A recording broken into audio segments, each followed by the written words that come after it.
Pinamunahan ni Pangulong Rodrigo Duterte ang Presidential Security Group Change of Command kahapon. Dito ipinahayag ng Pangulo ang kanyang tiwala sa bagong upong pinuno ng PSG na si Army Colonel Lope Dagoy na magagampanan nito ang buong husay ang kanyang trabaho.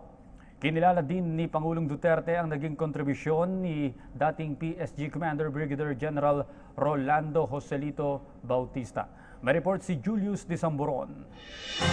Sinaksihan ni Pangulong Rodrigo Roa Duterte ang pagsasali ng kapangyarihan sa Presidential Security Group. Si Army Colonel Lope Dagoy na ang bagong commander ng PSG. Si Dagoy ang siyang pumalit kay Brigadier General Rolando Joselito Bautista. Nagsilbi si Dagoy na Senior Military Advisor ng Pangulo. Sa talumpati ng punong ehekutibo, nagpahayag siya ng tiwala sa bagong pinuno ng PSG na magagampanan at mapamamunuan nito ito ng tama. Nakaatang kasi sa balikat ng PSG ang seguridad ng amba ng bansa, pamilya nito at sa mga darating pang delegado laban sa mga hindi sang-ayon sa akbang kontra krimen, korupsyon at iligal na droga.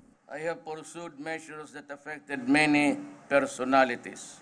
While these have enabled me to help our people, these actions also made me many enemies. These are the people who do not wish to see me or the Philippines succeed.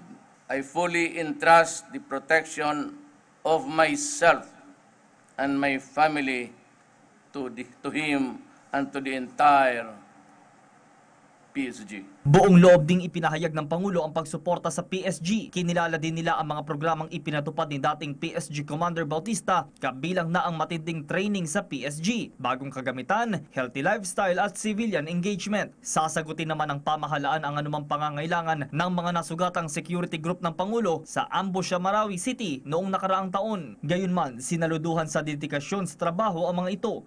He will find that the whole PSG organization is in good order, with several upgrades and improvements being implemented these past 9 months. These have made the PSG stronger, more dependable, more competent, and encourage civilian engagement. To my subordinates, both officers and enlisted personnel, let us prepare for these emerging security challenges. Our mission requires no less than full cooperation and coordination.